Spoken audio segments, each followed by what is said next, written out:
The following reading is from a teaching given by Ajahn Chah to an elderly lady approaching her death. This talk has been titled, Our Real Home. Now determine in your mind to listen with respect to the Dhamma. During the time that I am speaking, be as attentive to my words as if it was the Lord Buddha himself sitting in front of you. Close your eyes and make yourself comfortable. Compose your mind and make it one-pointed. Humbly allow the triple gem of wisdom, truth and purity to abide in your heart as a way of showing respect to the fully enlightened one. Today I have brought nothing material of any substance to offer you. Only Dhamma, the teachings of the Lord Buddha. Listen well. You should understand that even the Buddha himself, with his great store of accumulated virtue, could not avoid physical death. When he reached old age, he relinquished his body and let go of its heavy burden. Now you too must learn to be satisfied with the many years you've already depended on your body. You should feel that it's enough. You can compare it to household utensils that you've had for a long time. Your cups, saucers, plates, and so on. When you first had them, they were clean and shining, but now after using them for so long, they're starting to wear out. Some are already broken, some have disappeared, and those that are left are deteriorating. They have no stable form, and it's nature to be like that. Your body is the same way. It's been continually changing right from the day you were born, through childhood and youth, until now it's reached old age. You must accept that. The Buddha said that conditions, Shankharas, whether they are internal conditions, bodily conditions, or external conditions, are not self. Their nature is to change. Contemplate this truth until you see it clearly.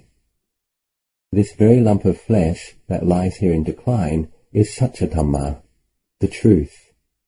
The truth of this body is such a Dhamma, and it is the unchanging teaching of the Buddha. The Buddha taught us to look at the body, to contemplate it, and to come to terms with its nature. We must be able to be at peace with the body, whatever state it is in. The Buddha taught that we should ensure that it's only the body that's locked up in a jail, and not let the mind be imprisoned along with it. Now as your body begins to run down and deteriorate with age, don't resist that, but don't let your mind deteriorate with it. Keep the mind separate. Give energy to the mind by realizing the truth of the way things are. The Lord Buddha taught that this is the nature of the body. It can't be any other way. Having been born, it gets old and sick, and then it dies. This is a great truth that you are presently encountering. Look at the body with wisdom and realize it.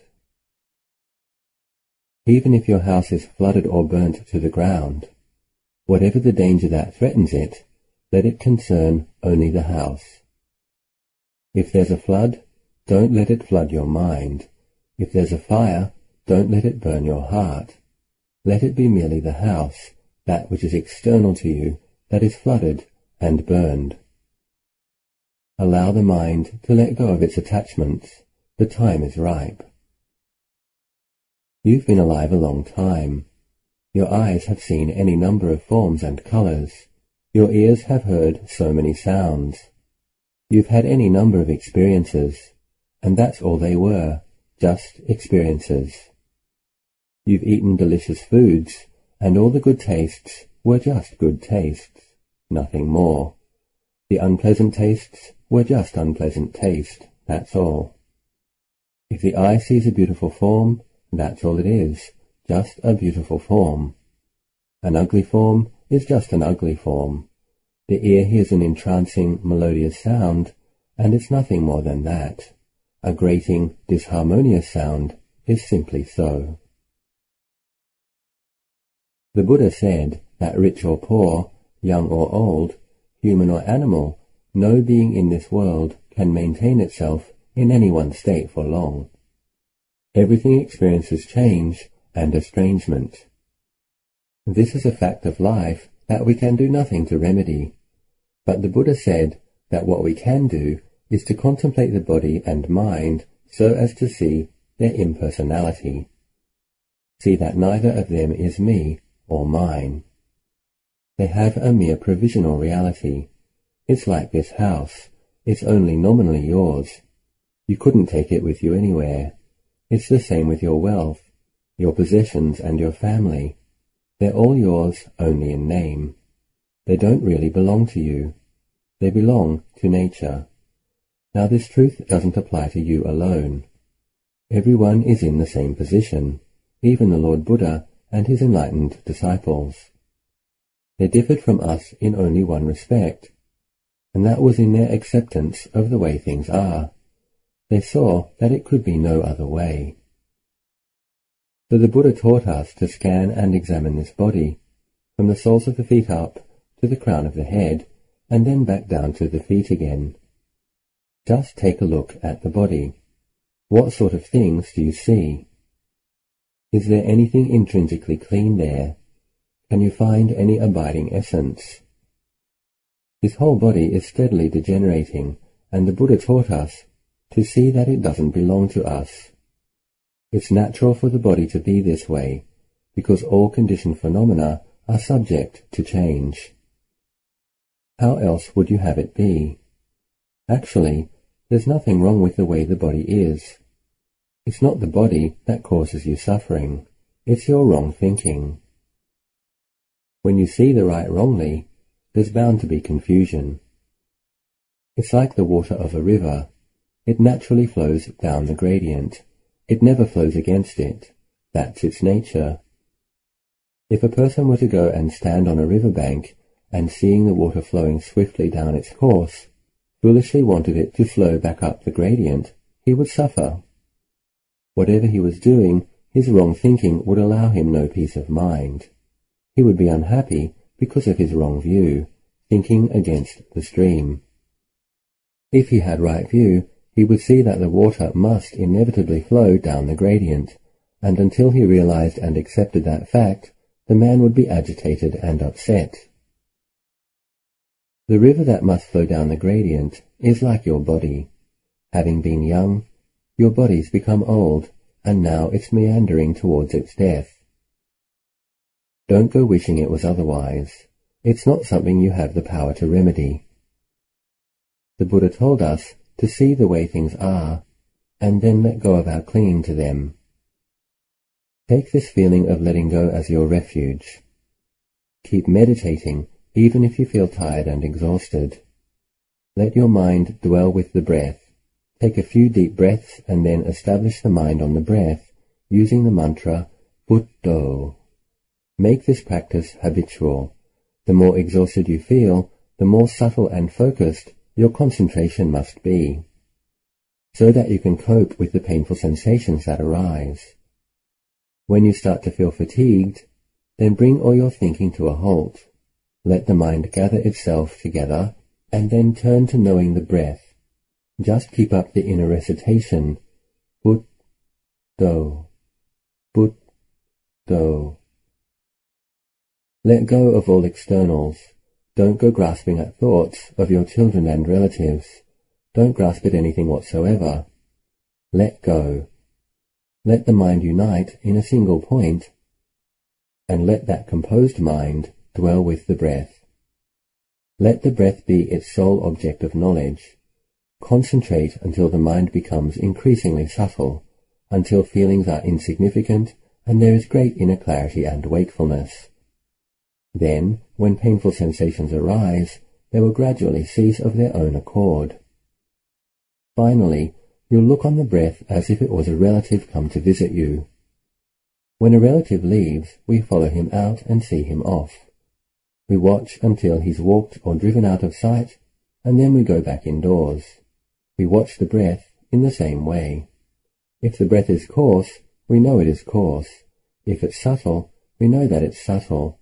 As it becomes increasingly fine, we keep following it, while simultaneously awakening the mind. Eventually, the breath disappears altogether, and all that remains is the feeling of wakefulness. This is called meeting the Buddha. We have that clear, wakeful awareness that is called Buddho, the one who knows, the one who is awake, the radiant one.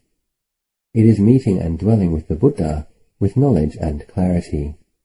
For it was only the historical flesh and blood Buddha that entered parinibbana. The true Buddha, the Buddha that is clear, radiant knowing, we can still experience and attain today, and when we do, the heart is one. So let go. Put everything down, everything except the knowing.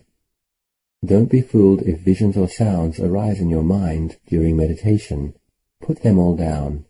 Don't take hold of anything at all. Just stay with this non-dual awareness. Don't worry about the past or the future. Just be still, and you will reach the place where there is no advancing, no retreating, and no stopping, where there's nothing to grasp at or cling to. Why? Because there's no self, no me or mine. It's all gone. The Buddha taught us to be emptied of everything in this way, not to carry anything with us, to know, and having known, let go. Realizing the Dhamma, the path to freedom from the round of birth and death, is a job that we all have to do alone. So keep trying to let go and to understand the teachings. Really put effort into your contemplations. Don't worry about your family. At the moment, they are as they are. In the future, they will be like you. There's no one in the world who can escape this fate. The Buddha told us to put down everything that lacks a real abiding substance. If you put everything down, you will see the truth. If you don't, you won't. That's the way it is, and it's the same for everyone in the world. So don't worry and don't grasp at anything. Even if you find yourself thinking, well, that's all right too, as long as you think wisely. Don't think foolishly. If you think of your children, think of them with wisdom, not with foolishness. Whatever the mind turns to, then think and know that thing with wisdom, aware of its nature. If you know something with wisdom, then you can let it go, and there's no suffering. The mind is bright, joyful, and at peace, and turning away from distractions, it is undivided. Right now, what you can look to for help and support is your breath. This is your own work, nobody else's. Leave others to do their own work. You have your own duty and responsibility, and you don't have to take on those of your family. Don't take anything else on. Let it all go. That letting go will make your mind calm. Your sole responsibility right now is to focus your mind and bring it to peace. Leave everything else to others. Forms, sounds, odors, tastes. Leave them to others to attend to. Put everything behind you and do your own work. Fulfill your own responsibility. Whatever arises in your mind, be it fear or pain, fear of death, anxiety about others, or whatever, say to it, don't disturb me. You are not my business anymore. Just keep saying this to yourself when you see the Dhammas arise.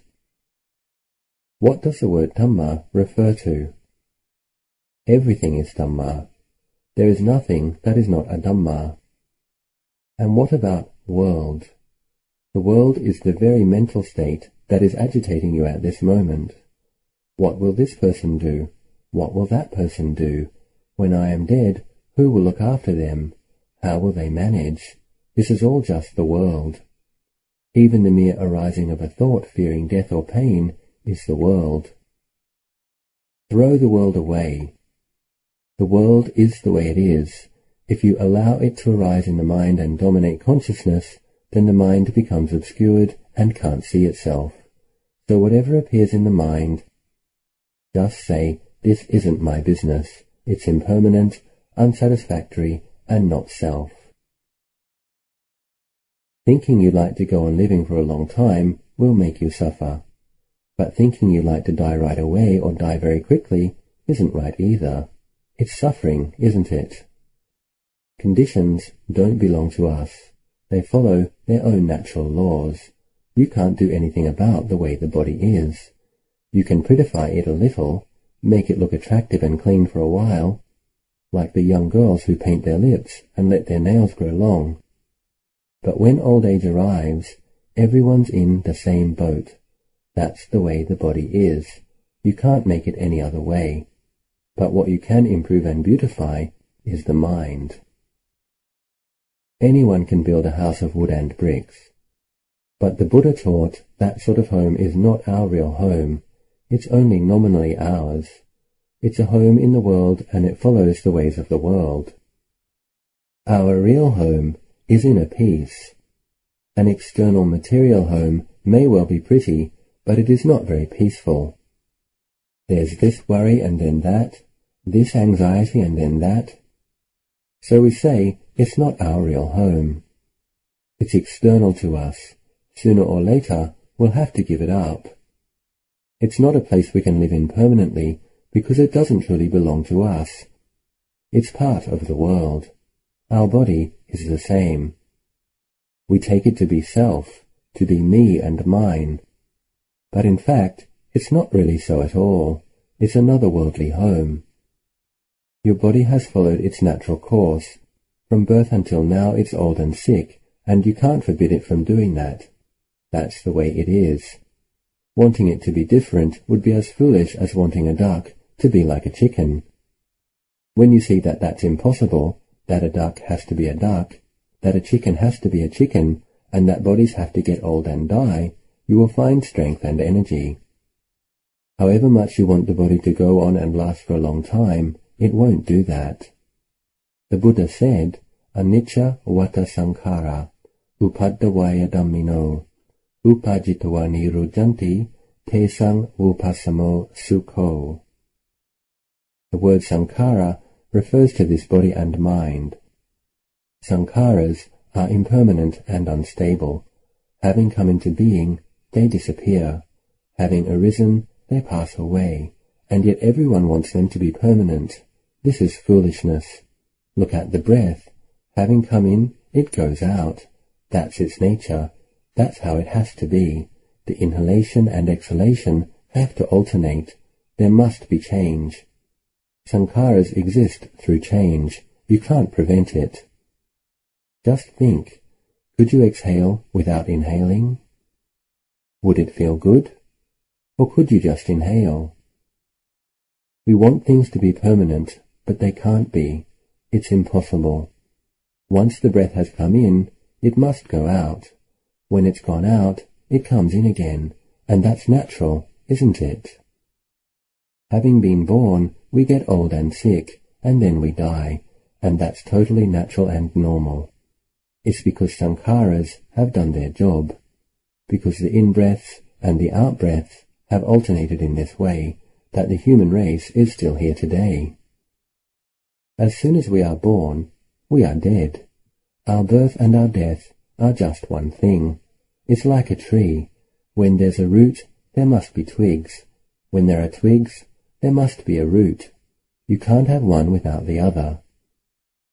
It's a little funny to see how at death people are so grief-stricken and distracted, tearful and sad, and at a birth how happy and delighted. It's delusion. Nobody has ever looked at it this clearly. I think if you really want to cry, then it would be better to do so when someone's born. For actually, birth is death. Death is birth. The root is the twig is the root. If you've got to cry, cry at the root, cry at the birth. Look closely. If there were no birth, there would be no death. Can you understand this? Don't think a lot. Just think, this is the way things are. It's your work, your duty. Right now, nobody can help you. There's nothing that your family and possessions can do for you. All that can help you now is the correct awareness. So don't waver. Let go. Throw it all away. Even if you don't let go, everything is starting to leave anyway. Can you see that? How all the different parts of your body are trying to slip away? Take your hair. When you were young, it was thick and black. Now it's falling out. It's leaving. Your eyes used to be good and strong, and now they're weak, and your sight is unclear. When the organs have had enough, they leave. This isn't their home. When you were a child, your teeth were healthy and firm. Now they're wobbly. Perhaps you've got false ones. Your eyes, ears, nose, tongue, everything is trying to leave, because this isn't their home. You can't make a permanent home in a Shankara. You can stay for a short while, and then you have to go. It's like a tenant watching over his tiny little house with failing eyes. His teeth aren't so good, his ears aren't so good, his body's not so healthy. Everything is leaving. So you needn't worry about anything, because this isn't your real home. It's just a temporary shelter. Having come into this world, you should contemplate its nature. Everything there is preparing to disappear. Look at your body. Is there anything there that's still in its original form? Is your skin as it used to be? Your hair? It's not the same, is it? Where has everything gone? This is nature, the way things are. When their time is up, conditions go their way. This world is nothing to rely on. It's an endless round of disturbance and trouble, pleasures and pain. There's no peace. When you've no real home, we're like an aimless traveller out on the road, going this way for a while and then that way, stopping for a while and setting off again, until we return to our real home. We feel ill at ease, whatever we're doing. Just like one who's left this village to go on a journey. Only when he gets home again can he really relax and be at ease. Nowhere in the world is any real peace to be found. The poor have no peace, and neither do the rich. Adults have no peace, children have no peace, the poorly educated have no peace, and neither do the highly educated. There's no peace anywhere. That's the nature of the world. Those who have few possessions suffer, and so do those who have many. Children, adults, the aged, everyone suffers. The suffering of being old, the suffering of being young, the suffering of being wealthy, and the suffering of being poor. It's all nothing but suffering. When you've contemplated things in this way, you'll see anicca, impermanence, and dukkha, unsatisfactoriness. Why are things impermanent and unsatisfactory? It's because they are anatta, not self. Both your body that is lying here sick and painful, and the mind that is aware of its sickness and pain, are called dhammas. That which is formless, the thoughts, feelings and perceptions, is called namma dhamma. That which is racked with aches and pains is called rupa dhamma. The material is dhamma, and the immaterial is dhamma. So we live with dhammas, in dhammas, we are dhammas. In truth, there is no self anywhere to be found.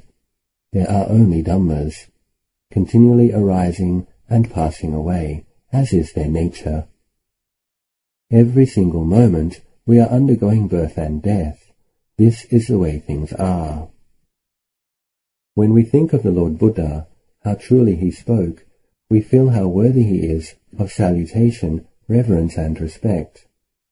Whenever we see the truth of something, we see his teachings, even if we've never actually practiced Dhamma. But even if we have a knowledge of the teachings, have studied and practiced them, but still haven't seen their truth, then we're still homeless. So understand this point, that all people, all creatures, are about to leave. When beings have lived an appropriate time, they go their way. The rich, the poor, the young, the old, all beings must experience this change. When you realize that that's the way the world is, you'll feel that it's a wearisome place. When you see that there's nothing stable or substantial you can rely on, you'll feel wearied and disenchanted. Being disenchanted doesn't mean you're averse, though. The mind is clear.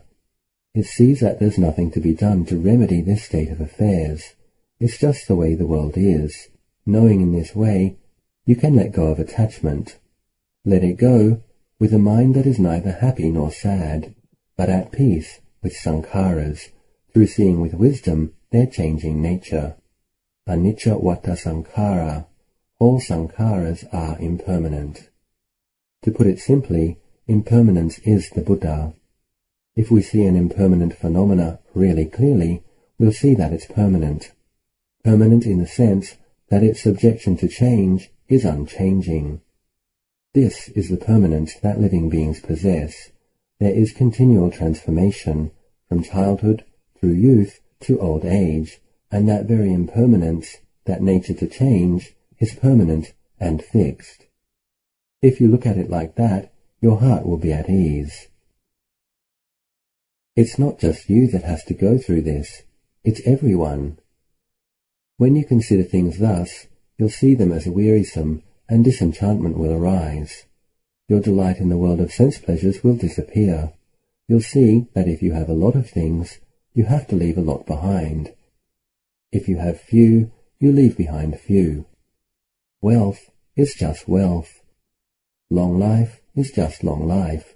They're nothing special. What's important is that we should do as the Lord Buddha taught and build our own home, building it by the method that I've been explaining to you. Build your home. Let go. Let go until the mind reaches the peace that is free from advancing, free from retreating, free from stopping still. Pleasure is not our home. Pain is not our home. Pleasure and pain both decline and pass away.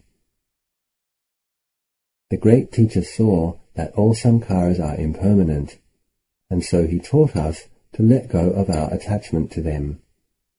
When we reach the end of our life, we'll have no choice anyway. We won't be able to take anything with us, so wouldn't it be better to put things down before that?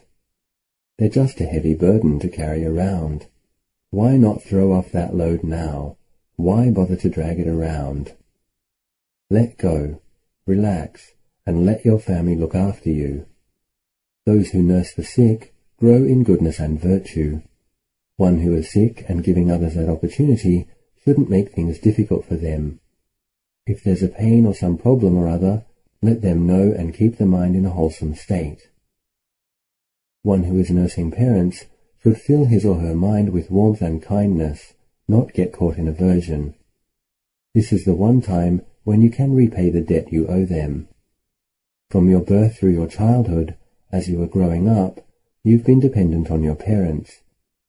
That we are here today is because our mothers and fathers have helped us in so many ways.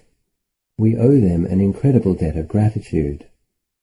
So today, all of you children and relatives gathered here together, see how your parents become your children. Before, you were their children.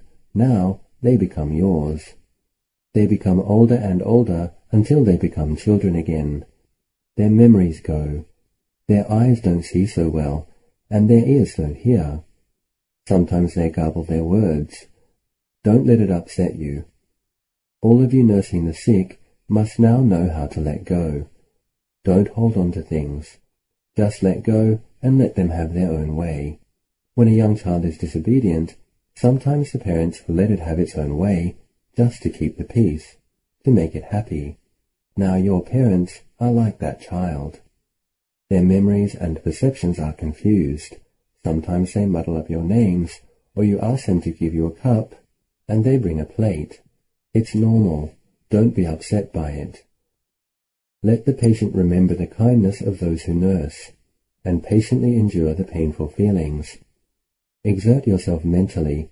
Don't let the mind become scattered and agitated, and don't make things difficult for those looking after you. Let those who nurse the sick fill their minds with virtue and kindness. Don't be averse to the unattractive side of the job, to cleaning up mucus and phlegm, or urine and excrement. Try your best. Everyone in the family gives a hand. These are the only parents you've got. They gave you life. They have been your teachers, your nurses and your doctors. They've been everything to you. That they have brought you up, taught you, shared their wealth with you, and made you their heirs is the great beneficence of your parents.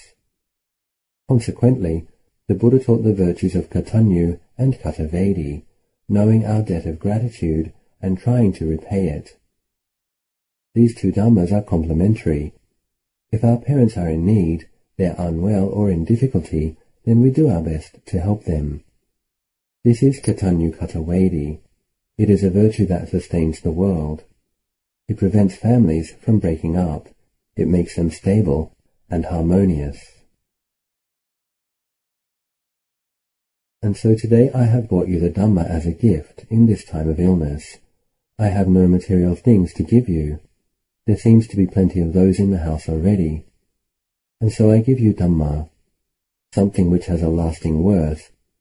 Having received it from me, you can pass it on to as many others as you like, and it will never be depleted. That is the nature of truth. I am happy to have been able to give you this gift of Dhamma, and hope it will give you strength to deal with your pain.